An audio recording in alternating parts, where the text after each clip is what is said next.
Stop proving. Stop seeking permission.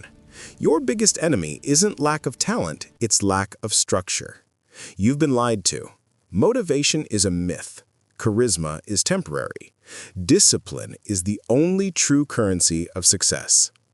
This isn't about hustle, it's about quiet, systematic inevitability.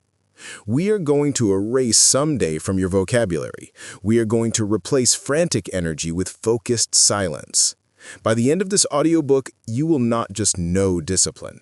You will become the disciplined person. You will install the non-negotiable routines, the quiet methods used by the world's most successful, focused, and wealthy individuals. Your old life of reaction ends now. Turn off the distractions. The revolution of self-control begins on this word. Chapter 1. Script. The myth of motivation and the law of inevitability. Stop waiting for a feeling. Stop hoping for an energy surge. You are wasting your life waiting for motivation. Let's be clear. Motivation is a myth. It is a pleasant byproduct of action, but it is not the engine. It is a fleeting emotion, and emotions are finite. They are unreliable. They arrive when they please, and they vanish when they are needed most. If you are waiting to feel like working, you have already lost. You have been told you need passion. You have been told you need fire. That's the flaw. It's not about passion. It's about physics. Discipline is the new IQ. Discipline is not emotional energy. Discipline is a mechanical system. It is an architecture you install in your life. It is infinite because it does not rely on your mood. It relies on your design. We are here to build systems, not chase feelings. You have a choice. Right now, you can continue to live a life built on the whims of your daily mood, or you can build a life based on the law of inevitability. This is the core shift.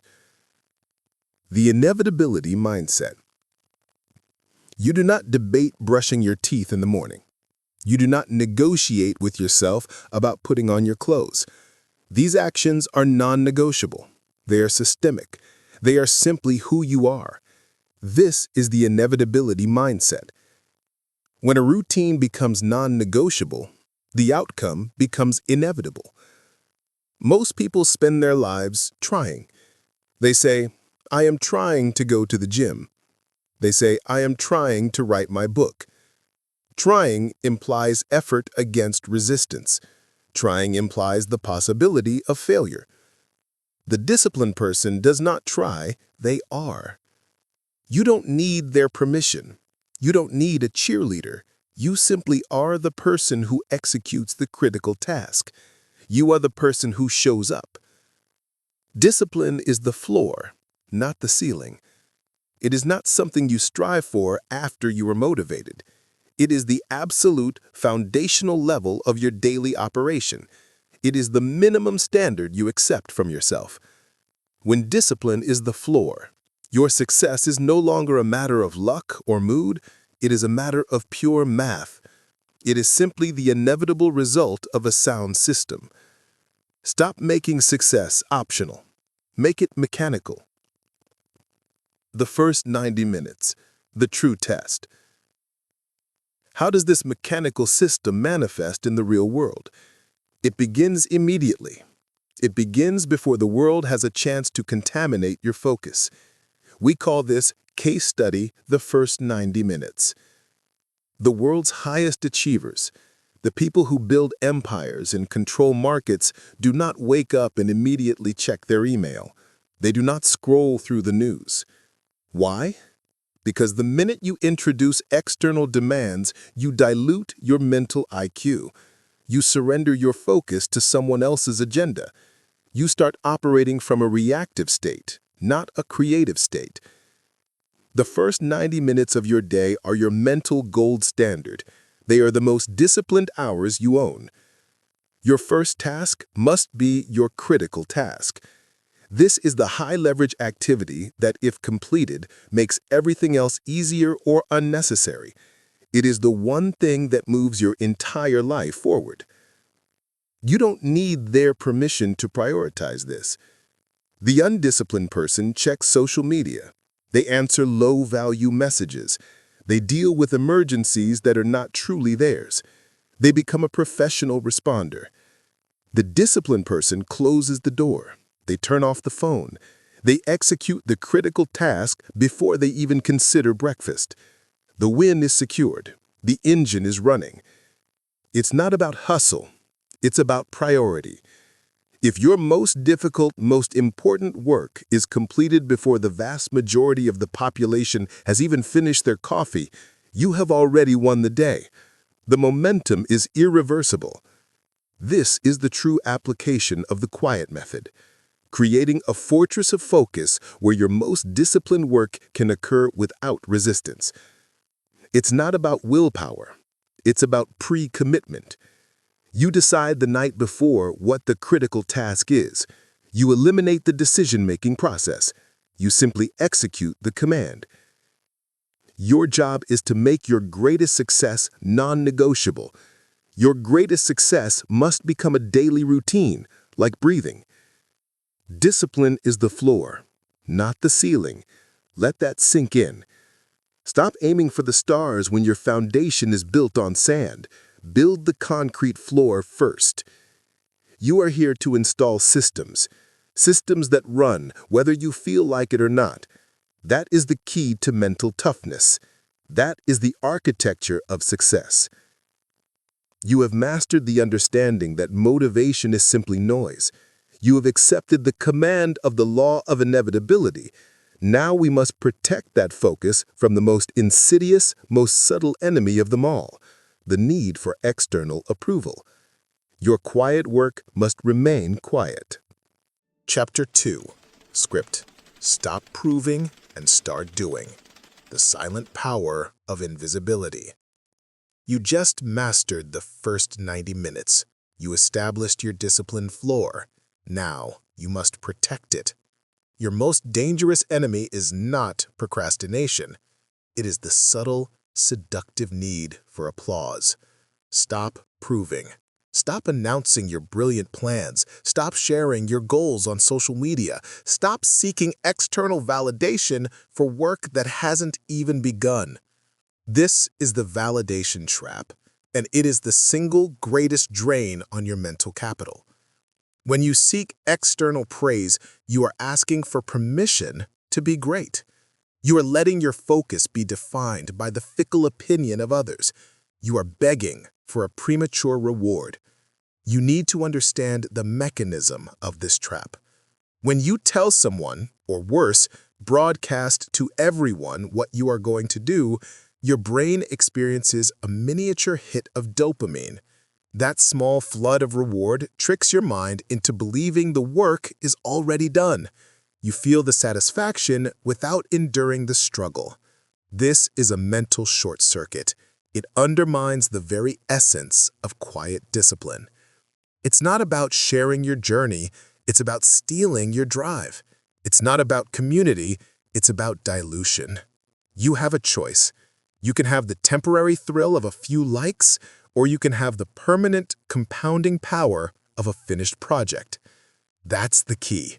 Work in silence. Produce noise later. The billionaire's cloak. The most successful people in the world operate in stealth mode. They move without fanfare. They execute without needing a witness. Their discipline is private. We call this the billionaire's cloak. The goal is simple. Let the results announce the effort. When you operate in silence, you protect two critical resources. First, you protect your focus. No one can critique a plan they don't know exists. No one can derail a project they don't know you started. Your energy is contained, focused entirely on the execution, not on managing public perception. Second, you protect your self-trust. Every day you work in silence, you strengthen the bond between your promise and your delivery. You prove to yourself, not to the public, that you are a disciplined person. It's not about secrecy. It's about sovereignty. You don't need their permission. You don't need their approval. You need a finished product. You must stop using your energy to market a hypothetical future.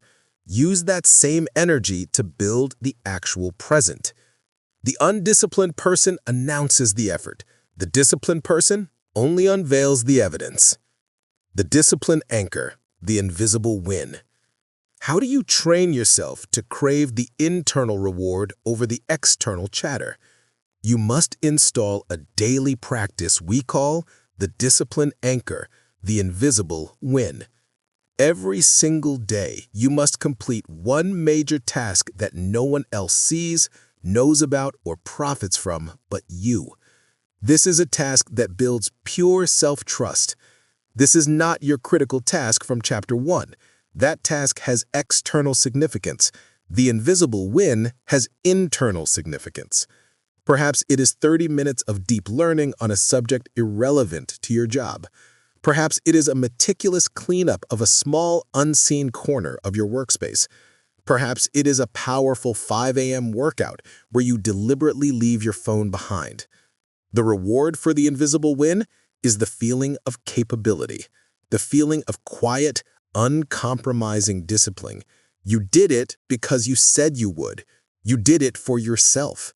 You do not log it. You do not brag about it. You do not hint at it. This practice rewires your brain to find satisfaction in completion, not in praise. It's not about seeking validation. It's about becoming valid. This is tough love coaching. I'm telling you that every time you post a vague motivational quote or a hint about your next big thing, you are actively sabotaging your discipline system. Stop trading high-value work for low-value likes. The energy you spend crafting the perfect update is the energy that could have finished the report. It's not about the flaw of being an extrovert. It's about the discipline of internalizing your locus of control. Your focus must be on the raw, often tedious, foundational work. Repetitive phrase. Focus on the root, not the fruit. The fruit, the success, the wealth, the recognition, is simply the inevitable outcome of a healthy root system. If you spend all your time admiring the fruit, you will neglect the root. And when the root is neglected, the entire system collapses. You are a builder. Builders work in the dirt, underground, away from the spotlight. Their discipline is private. Make your discipline boring.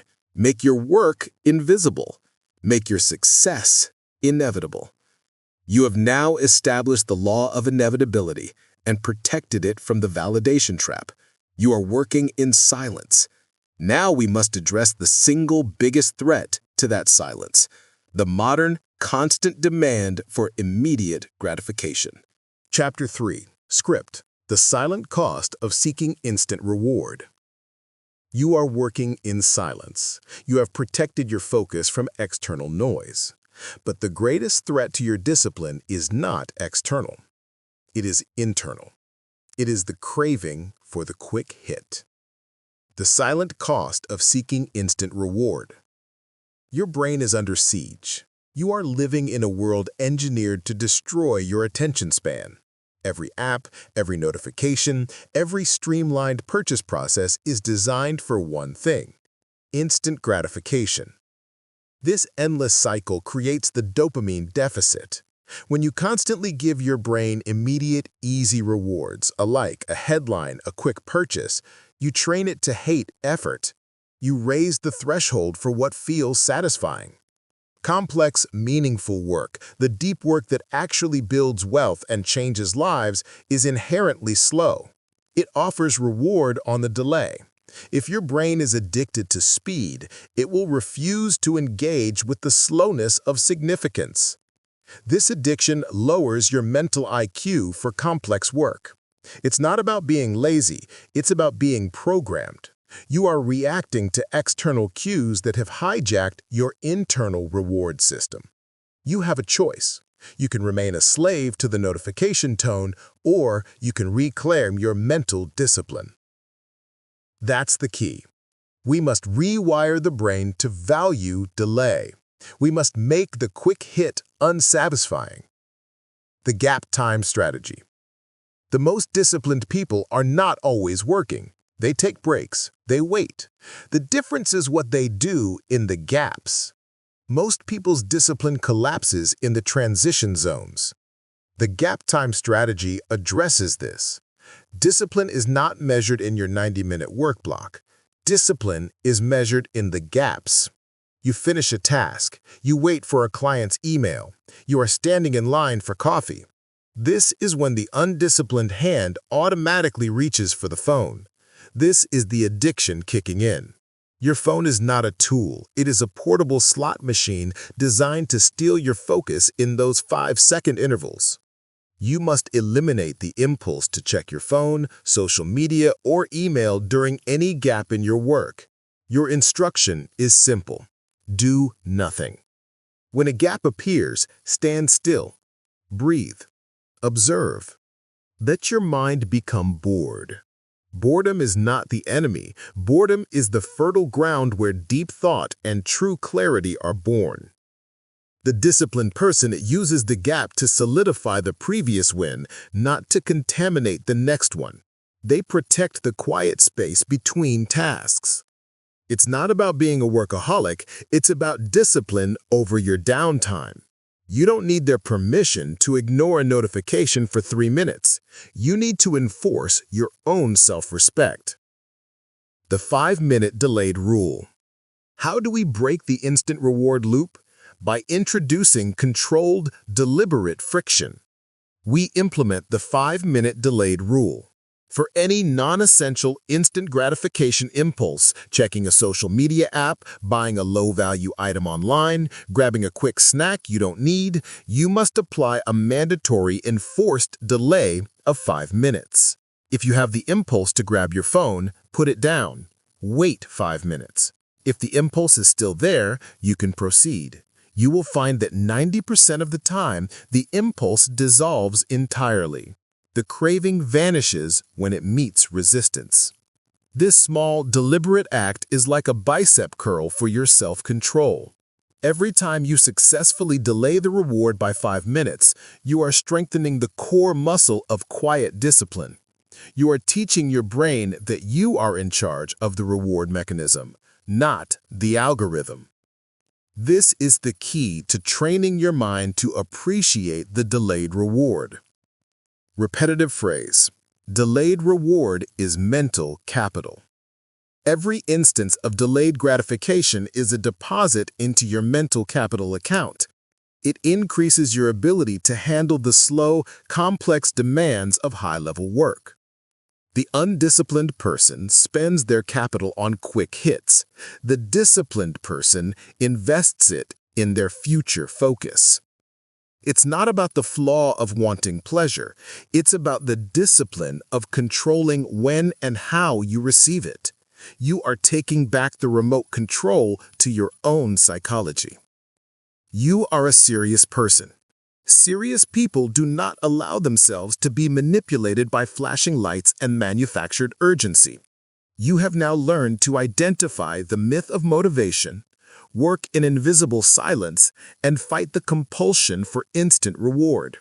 You have protected your mind from external and internal threats.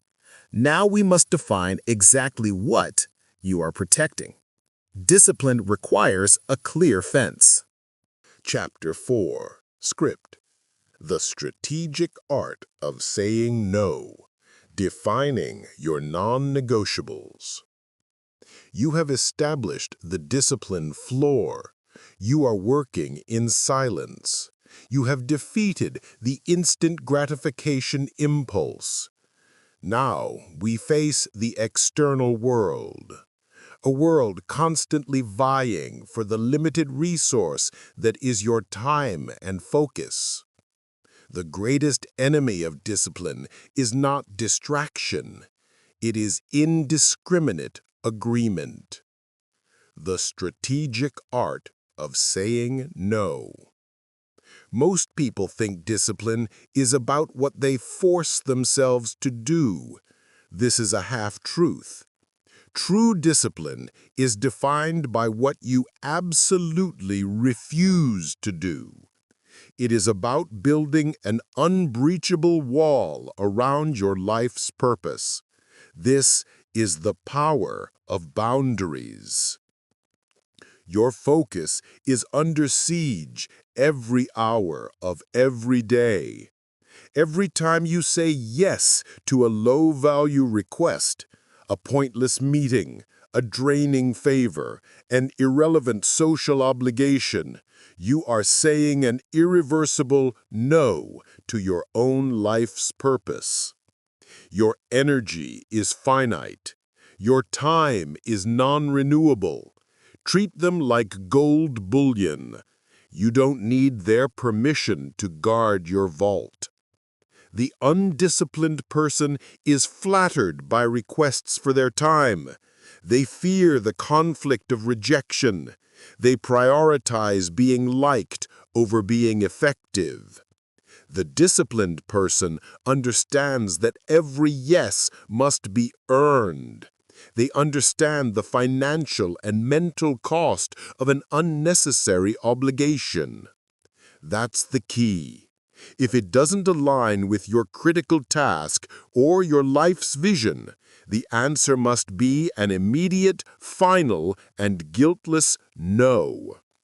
The focus audit. Identifying time thieves. To build this wall, you must first identify the threat. We perform the focus audit. You are going to identify the top 3 time thieves in your life. Be ruthless, be honest. Time thief number 1, the person.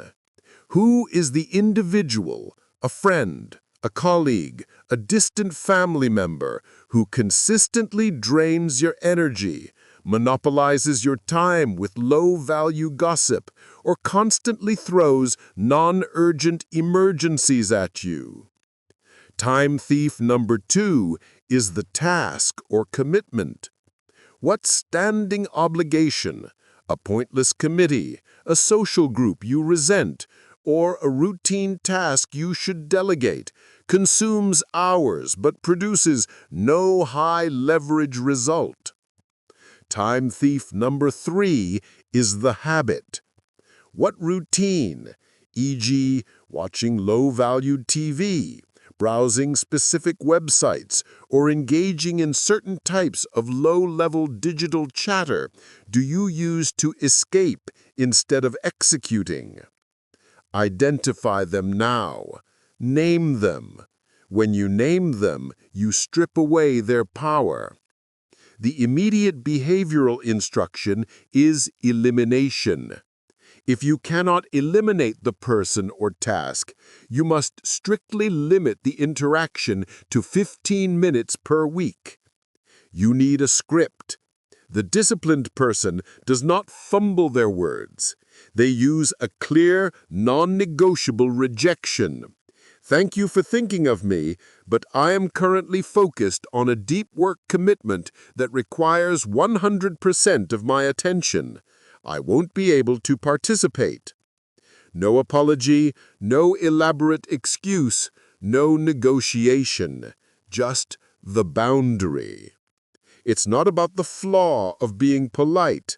It's about the discipline of protecting your focus. The single task rule. We apply this fierce boundary control not just to external requests, but to your actual work output. The disciplined person knows that multitasking is a lie. It is not efficiency. It is merely fast switching. You are not doing 2 things well. You are doing 2 things mediocrely, while destroying your focus and introducing massive cognitive switching costs. We enforce the single task rule for all your high-leverage activities. When you are on your critical task, there are no open side tabs. There is no half-written email. There is no background reading. There is only the task at hand. One screen, one goal, 100% of your focus. This is the non-negotiable commitment to quality. You don't need their permission to be excellent. You need the discipline to focus. If you believe you can effectively work on your most important project while monitoring your phone, you are disrespecting your own potential. You are guaranteeing a mediocre outcome. The single task is the quiet discipline in action. It is the refusal to dilute your power. It is the conscious decision to put all your eggs in one basket and then watch that basket fiercely. Repetitive phrase, your no protects your yes. Your capacity to deliver world-class work is directly proportional to your capacity to refuse all low-value distraction. Every boundary you set is a promise you keep to yourself. Every refusal is a win for your future self. You have defined your focus through negation. You have mastered the boundary. You have adopted the single-task rule. You have built the mental fortress. Now we must equip it with the digital locks. We need to systematize your environment so that your discipline requires the least amount of willpower possible. Chapter 5. Taming the Digital Hydra, the quiet person's tech protocol. You have made the commitment to discipline. You have drawn the boundaries. Now you must secure the perimeter. You are not fighting a fair battle. You are fighting against global corporations whose sole business model is the theft of your attention. They are masters of the dopamine hit. You cannot defeat them with mere willpower. You must install external focus control. Taming the Digital Hydra. We established that discipline, like willpower, is a finite resource. It is like a battery. If you spend that battery arguing with a flashing notification, you will have nothing left for your critical task. The disciplined person does not rely on a strong will. They rely on an impenetrable environment. This chapter covers the physical and digital locks you must put in place. The goal is to create an environment that forces focus, where the right choice is the only choice. If your phone is within sight, you are guaranteeing distraction. If your inbox is open, you are guaranteeing reaction. You don't need their permission to control your environment. You need the discipline to enforce the protocol. That's the key. We attack the trigger, not the temptation. The distraction map. Notification genocide. You must identify when and where your digital weaknesses manifest. We map the triggers. This is the distraction map. For the next 24 hours, track the exact moment you reach for your device unnecessarily. Was it after sending an email? After a sip of coffee? During a difficult paragraph? The goal is not to shame yourself. The goal is clinical observation. You will find that these distractions are predictable. Once mapped, you perform notification genocide. Every single app that is not strictly necessary for your critical task must have its notifications permanently disabled. Not silenced, disabled. Push alerts are the poison of the modern mind. You must enforce zero inbox policy. Your email is not your job. Your email is a communication tool. It is a waiting room. It is a place for other people's agendas. Close it. Schedule 3 specific, limited blocks in the day to check it. 10 a.m., 1 p.m., 4 p.m. Outside those windows, the inbox does not exist. It's not about the flaw of curiosity. It's about the discipline of scheduling your curiosity. This is tough love coaching. If your tools are constantly demanding your attention, they are no longer tools. They are masters. You are the slave. Break the chain. The 90-30 blueprint. The human mind cannot sustain deep, high-quality focus indefinitely. True discipline knows its own limits. We introduce the most powerful scheduling structure, the 90-30 blueprint. Your day must be built around 90-minute deep work blocks. These are blocks of single-task, uninterrupted execution on your critical task, protected by all the locks we have discussed. Phone locked away, inbox closed, boundaries enforced. This is where your highest IQ is applied. When the 90 minutes are up, you must take a 30-minute period of complete, silent rest. This rest is non-negotiable, but it is not a reward to be spent on instant gratification. The rest must be non-digital. Do not check your phone. Do not browse the web. Stand up, walk, stretch, stare out the window. Meditate. Let your mind wander quietly. Why the non-digital rest? Because the brain needs time to process the information, to consolidate the gains, and crucially, to restore the discipline battery. If you immediately flood your mind with fast-paced digital noise, you wipe out the gains of the deep work. The 90-30 rule is the ultimate act of quiet discipline.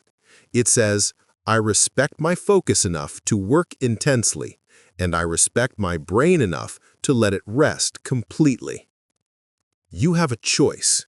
You can let your technology define your day in fragmented seconds, or you can use this blueprint to define your day in powerful, focused segments. This is how the masters work. They are not working longer. They are working deeper. Repetitive phrase. Systematize your silence. Your success is proportional to the silence you command. The more silence you can enforce, in your environment, in your phone, in your calendar, the higher your output will climb. You have tamed the digital hydra. You have secured your work hours. Now, we must look at what happens when the workday ends. Discipline is a 24-hour commitment. Your victory tomorrow is decided not in the morning, but tonight. Chapter 6. The Daily Reset. Mastering the Evening Protocol. You have won the day. You executed your critical task. You fought the digital hydra. You enforced your boundaries. The mistake most people make is believing that discipline ends when the work stops. That is a lie. Discipline is a 24-hour commitment. Your performance tomorrow is not an accident. It is an artifact of your actions right now. The Daily Reset, Mastering the Evening Protocol. Most people rely on morning willpower. They wake up hoping they will feel motivated to face the chaos they left behind the night before. This is an act of undisciplined faith. The next day's win is today's work. True discipline is preparation. The quality of your tomorrow is determined by your deliberate, focused actions in the final 60 minutes of your current day. We stop relying on the mythical motivation of the morning.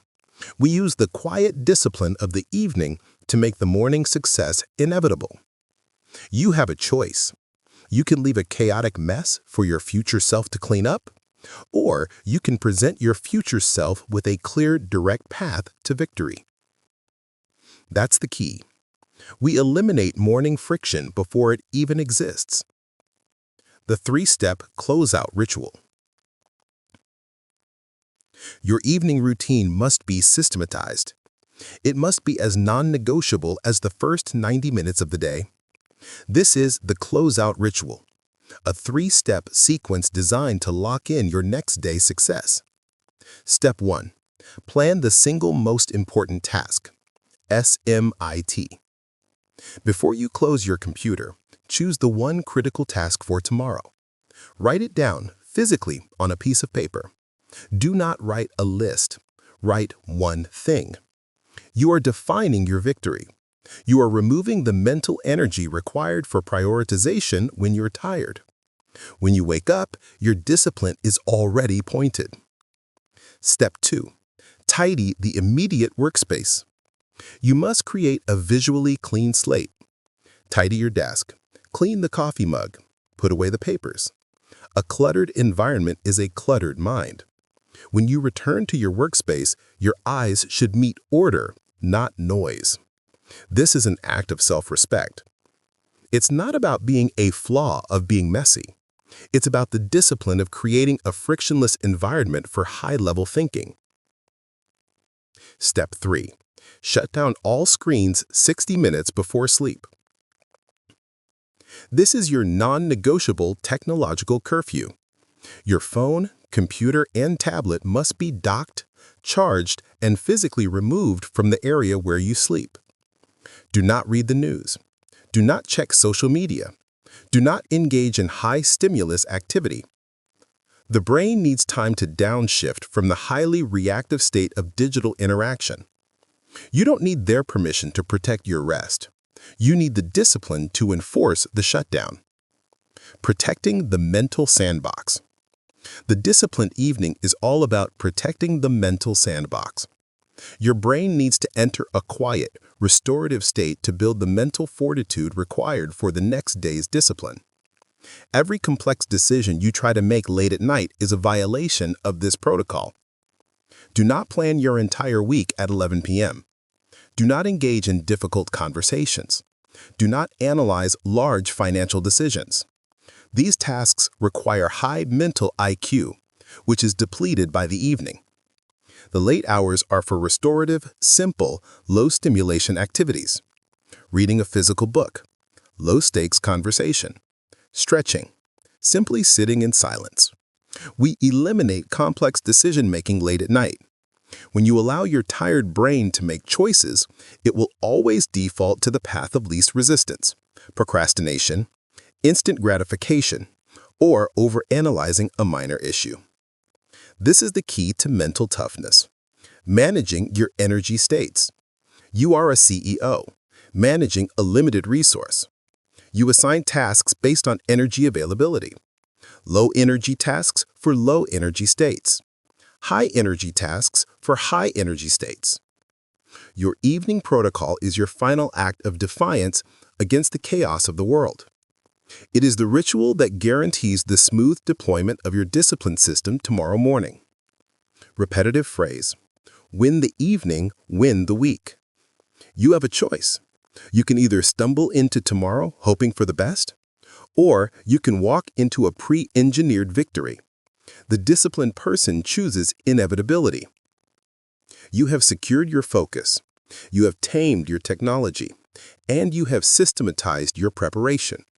Now we must look at the highest leverage concept of them all.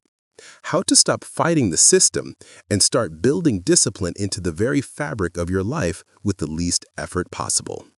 Chapter 7. The Principle of Least Effort. Design discipline into your life. You have built the systems. You have established the rituals. You have drawn the line. Now we make discipline effortless. This sounds like a contradiction. It is not. It is the highest level of quiet discipline. The principle of least effort. Design discipline into your life. The common misconception is that discipline requires a daily struggle, a constant, painful battle against inertia. This is exhausting. This is unsustainable. And this is why most people fail. The truly disciplined person does not fight, they design. The system is the success. Discipline should not require massive willpower. It should be the path of least resistance. We must engineer our physical and digital environments so that the right choice is the easy choice, and the wrong choice is the difficult choice. If you have to climb over 5 obstacles to get to your workstation, your critical task will fail. If you have to move 5 objects to reach your phone, the notification will lose. Top performers do not have more willpower than you. They simply arrange their lives better. They remove friction from the actions they want to take and add friction to the actions they want to avoid.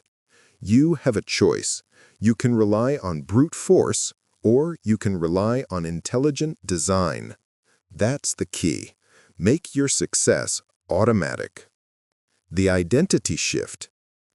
Discipline becomes effortless when it stops being something you do and starts being something you are.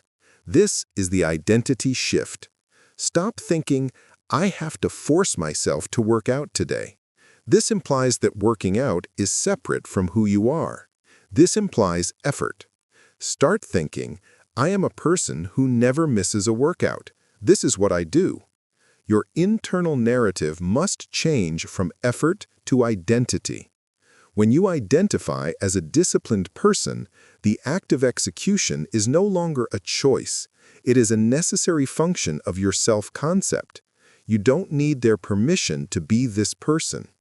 If a task conflicts with your declared identity, for example, watching low-value television when you identify as a high-value producer, your mind instantly rejects it. The friction is placed on the negative behavior, not the positive one. It's not about the flaw of inconsistent effort. It's about the discipline of internalizing a winning identity. Pre-commitment contracts. How do we cement this identity and remove the friction of decision-making? Through pre-commitment contracts. The moment of decision is the moment of weakness. The disciplined person makes the decision once when their mental IQ is highest and then removes the possibility of future negotiation. A pre-commitment contract is a simple setup that forces your hand toward the disciplined action. For example, fitness. Lay your workout clothes out the night before. Not just your clothes, but your shoes, your keys, and your water bottle. Put them beside the bed. The decision is made. The friction is removed. You literally trip over your discipline. Example 2, nutrition. Pre-pack every single meal and snack for the day. When hunger hits, the choice is already made. You do not have to waste energy deciding what to eat, which inevitably leads to the instant gratification choice. Example 3, deep work. Before you leave your office, use a website blocker to lock all non-essential sites for the first 90 minutes of the next morning. You have outsourced your willpower to a piece of code. These are simple mechanical actions. They are not grand gestures, but they are the secrets of the most focused people. They understand that a moment of setup saves an hour of agonizing. Repetitive phrase. Willpower is the admission of a flawed system. If you need enormous willpower every day to execute your life, your system is broken. You are fighting an uphill battle you were never meant to win. The disciplined person designs a downhill slope toward success. They arrange the environment to support the identity. They make the right choice the default choice. You have a choice. You can live in constant tension, or you can live in systematic flow. The quiet commander chooses flow. You have installed the principle of least effort, making your discipline automatic. Now we must address the enemy of all long-term focus, the craving for excitement. We must embrace the boring. Chapter 8. The Power of Monotony, Embracing the Boring to Become Exceptional. You are a disciplined person. You have systems. You have boundaries. You are designing your success. But here is where most people get bored and quit. They crave the flash. They yearn for the exciting breakthrough. The power of monotony, embracing the boring to become exceptional. The truth about greatness is that it is fundamentally unsexy. World-class success in any field, from finance to fitness, from artistry to engineering, is built on the tedious, repetitive, and often boring execution of fundamental skills. The pursuit of novelty, the chase for the viral moment, the constant search for the new hack, this is the death of quiet discipline. Excitement is a distraction. The desire for a sudden, dramatic breakthrough is a sign of an amateur mindset. Masters understand that they must fall in love with the process, not the event. You have a choice. You can be the person who starts 10 new things with flair, or the person who finishes one thing with quiet, brutal consistency. That's the key. We must train the mind to find satisfaction in predictability. The repetition quotient. We must increase our repetition quotient. This is your capacity to perform the same high-leverage action day after day without the need for external stimulus or internal excitement. Your critical task, that 90-minute block of focused work, must become monotonous. It must become dull. If you are doing it right, it will be boring. The reward is not the thrill of the task itself. The reward is the compounding interest of the action. Success isn't a single big event, the launch, the bonus, the transformation. Success is the aggregate result of 1,000 small, disciplined actions performed when no one was watching and nothing felt exciting. Think of the billionaire CEO. They are not inventing a new product every day. They are executing the same disciplined routines, reviewing the same metrics, having the same challenging conversations, sticking to the same priorities. It is boring, and that boredom creates certainty. It's not about the flaw of losing interest. It's about the discipline of prioritizing long-term growth over short-term stimulation. You don't need their permission to be steady. You need the courage to be boring. Micro-correction loops. Monotony does not mean stagnation. The disciplined person does not wait for disaster to initiate change. They engage in micro-correction loops. While the work itself remains consistent, the 90-minute session, the 5 a.m. wake-up, the single-task focus, the disciplined person is constantly making minute adjustments to the system around the work. They check. Was my chair 1 inch too low? Did the lighting cause eye strain? Did I take my 30-minute rest too actively? The focus is on better today, not perfect tomorrow. The undisciplined person waits until the entire system breaks down. They skip a week of workouts, they miss a deadline, and then they attempt a dramatic, unsustainable overhaul. This is high-energy, low-discipline behavior. The disciplined person uses the boredom of routine to sharpen their awareness. Because the task is repetitive, they notice the slight inefficiency. They make a tiny correction. They get 1% better. This is the hidden key to exponential growth. The 1% gains compound silently, invisibly, due to the bedrock of consistency. You have a choice. You can chase the massive, exciting 100% leap, which always fails. Or you can commit to the boring, invisible 1% gain, which always compounds. You are training yourself to find power in the predictable. You are becoming a force of nature, operating with mechanical, quiet certainty. Repetitive phrase. Boredom is the sound of compounding success. When you feel the boredom, congratulate yourself. That feeling means you are successfully overriding the lizard brain's demand for novelty. You are sticking to the foundation. You are building the wealth, mental and material, that lasts. You have embraced the monotony required for true greatness. You have committed to the daily grind. Now we strip away all the low-value metrics that tempt you to abandon this work. We define what truly matters, and we eliminate everything else. Chapter 9. The 2 metrics that matter. Effort and focus, nothing else. You are working in silence. You are consistent. You are bored. You are disciplined. But how do you measure your progress without contaminating your focus? How do you know you are winning without seeking external validation? The answer is simplification. You must engage in the elimination diet. The 2 metrics that matter. Effort and focus, nothing else. Most people track irrelevant numbers. They track likes, views, praise, competitive gossip, or momentary financial fluctuations. These metrics are external. They are unreliable.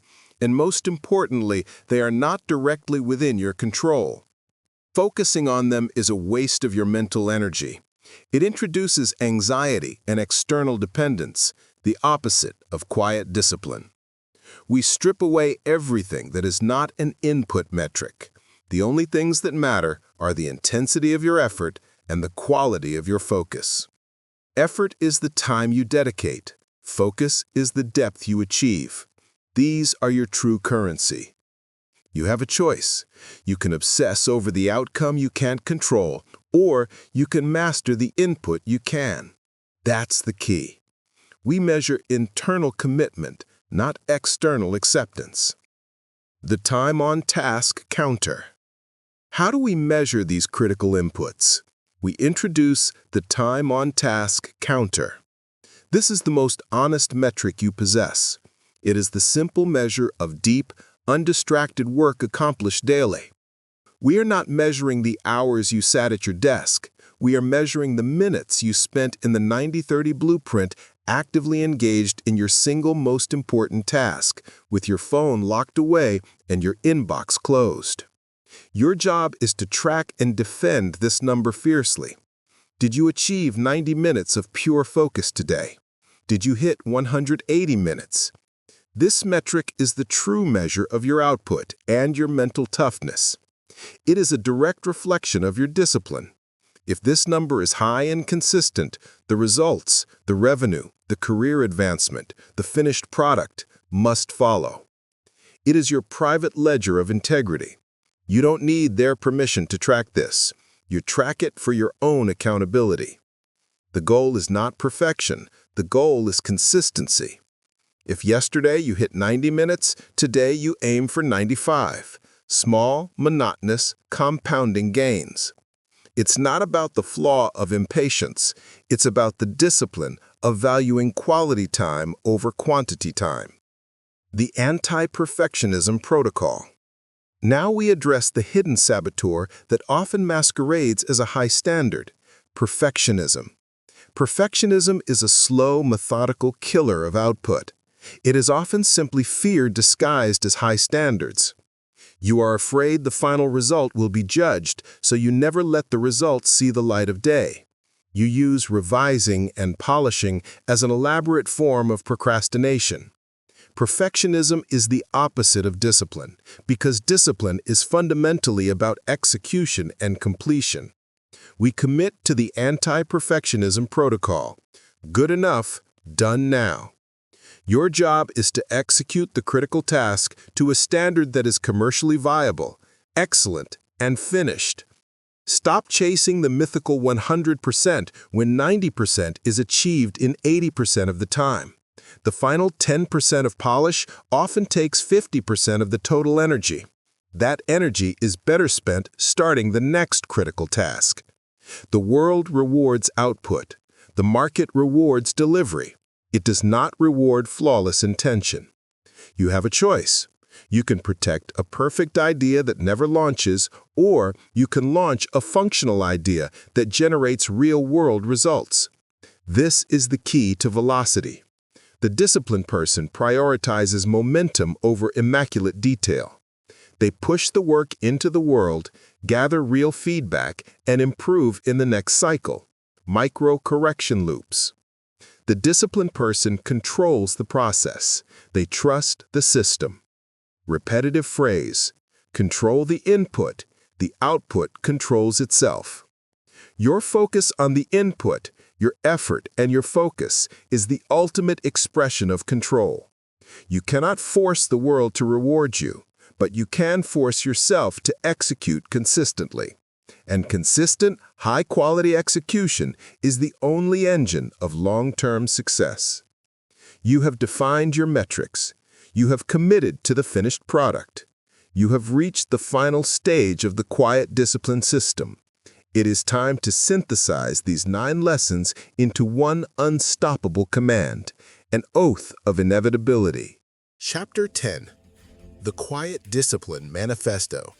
Your unstoppable command. You have reached the end of the instruction. This is not the end of the work. This is the beginning of the unstoppable command. You have consumed the blueprint for quiet discipline. You know the methods. You know the architecture. You have witnessed the transformation.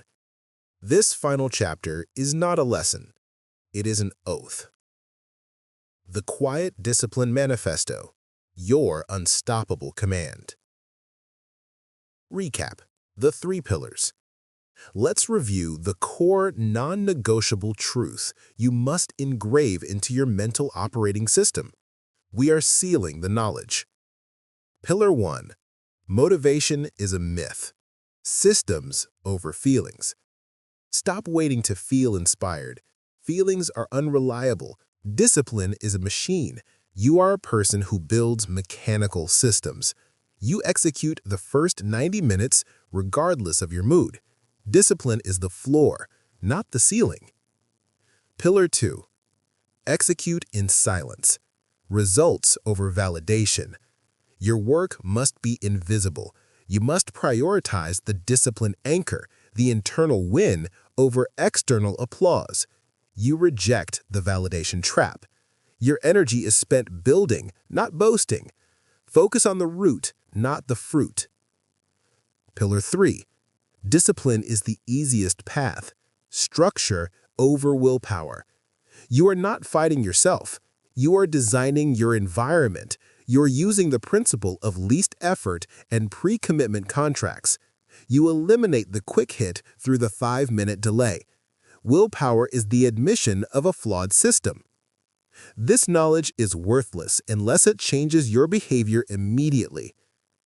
The non-negotiable oath. You must formalize this commitment. You are no longer the person who reacts to every notification.